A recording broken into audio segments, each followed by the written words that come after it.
Hey guys, thanks for watching Signal by Sony, a show about everything Sony makes. I'm Anthony. And I'm Samia. So guys, by now, you're probably using apps on your phone, right? Yes, and we have spent some time on this show giving you tips on some of the most useful Android apps for your phone or tablet. But phones and tablets are really just the beginning, because now you can get Android-based TVs, watches, portable MP3 players, just about anything. Yeah, who knows what they're going to make next. And that means apps are being developed to fit Android gadgets of every shape and size. Now, to get a sense of what this looks like, we invited a couple guest experts from App Judgment to show us just how large or small an app can get. Thanks, Sami and Anthony. This is Annie and Mauricio here from App Judgment. And as you can see, we've got a bunch of Android-based Sony gadgets here with us in the studio. That's right. And since you're already familiar with how apps look on your phone, we're going to show you how they look on these other devices, starting with probably the most popular app right now, Instagram. Yes. Now, we're taking a look at it on the Sony S tablet here, and what's great about Instagram is it's a pretty simple concept, right? You take a picture, put a filter on it, share it with your friends. Simple? Yeah, absolutely. But one of the great things about the Instagram community is that it is a giant community. You're gonna get lots of comments, you're gonna get lots of likes, and what's great about it too is a lot of Android devices have really high resolution cameras on them, so you're going to get great pictures. What's great about seeing it on a tablet is that it's kind of like scrolling through a gallery. You're going to see these images sort of on a larger frame here. Yeah. So, and it just released for Android pretty recently, so if you're not on board the Instagram train, go ahead and download it. Do it now. And moving on to another type of tablet, we've got Sony's P Tablet here, which actually folds in half. Wow, look at that. So those of us who carry purses, for example, this is great. You know, you can snap it up and stick it right in your purse. It makes it really compact. That's right. And there are a number of apps that are specifically formatted for this device. One of them is Swiftkey Tablet X. Now, this isn't an app per se, but it works pretty much like an app. Yeah, it's like an add-on. Right. You download it and install it the same way you would an app. And basically this will ensure that when you're typing an email, for example, the keyboard comes out on just the bottom portion, so you can turn it into kind of a little mini laptop, Right. and it makes it a Exactly. lot more comcomfortable to do some typing on. Right. Yeah.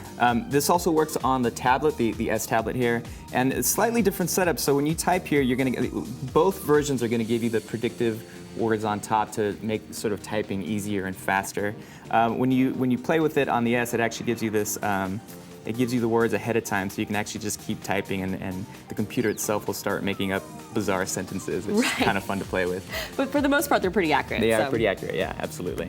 Now we want to show you how apps look on the Walkman Z, which is Sony's first Android-based Walkman. Now this is pretty cool. It's sort of a small device, great for casual gaming, so let's check out a few casual games. First one is Temple Run. Wow, addicting game. Very addicting. Simple concept, you run, you jump, you slide, and that's it. And it runs automatically for you. It's really addictive. You've played around with it a little bit, haven't you? Yes, probably more than is healthy to spend time on. Yeah, but, yeah. You know. If you're a fan of like the Indiana Jones franchise, you're gonna have fun with this concept. Yeah. The other great app on here is the very popular Draw Something. You've played around with this a little bit more than I have, I think. Absolutely, yes. This is a great game. It's kind of like Pictionary meets Words with Friends. So basically, you're playing with a partner and you draw a picture and you send it to them, and they have to then guess what the drawing is of. You really do not need to be a master artiste to have fun with this game. Part of the fun is just, you know, seeing what weird sketches people come up with, or you can get very elaborate with it. So it's really a great free-form type game that's a lot of fun on this screen. It's just big enough that you have enough real estate to get creative on. Exactly. Yeah, it's very cool. I'm not a very good artist, and I still have a blast with it. Yes. All right, so going from the smaller screens to a bigger screen right here behind us, the Google TV. The experience with Android apps are slightly different just because you're watching television. Some cool apps that we discovered here end up being a little bit more interactive, such as Social GTV. Now this is pretty cool. You watch sports, right? You're a sportsball person. Yes. Okay. You could say that. All right. So you've got a favorite baseball team, right?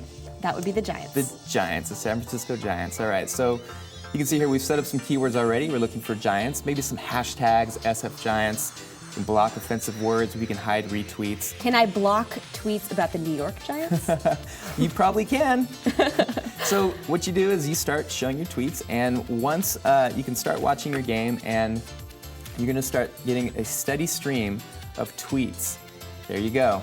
People talking about the San Francisco Giants. That is so awesome. I think this was really great for people that like watching. I know a lot of people who watch sports also have their laptop set up right next to them, looking at stats and other stuff like that. Yeah. So this is kind of a good little combination of information and entertainment. The social experience of watching sports and a lot of other entertainment as well. Exactly. And now going from the biggest Android device to the smallest. Now, unfortunately, we don't have Sony's new smartwatch here in the studio, but we wanted to tell you a little bit about it. The smartwatch acts as a remote screen for your Android phone. So you can use it to check your text messages, your voicemails, and you can also take advantage of some of the Android apps for it. One of these is Endomondo Sport Tracker, which is a great fitness app that acts as basically a personal trainer. Tracks your duration and speed, for example, if you're running. They also have other activities in there too. There's also a social component to help motivate you to actually finish that run and improve your fitness overall.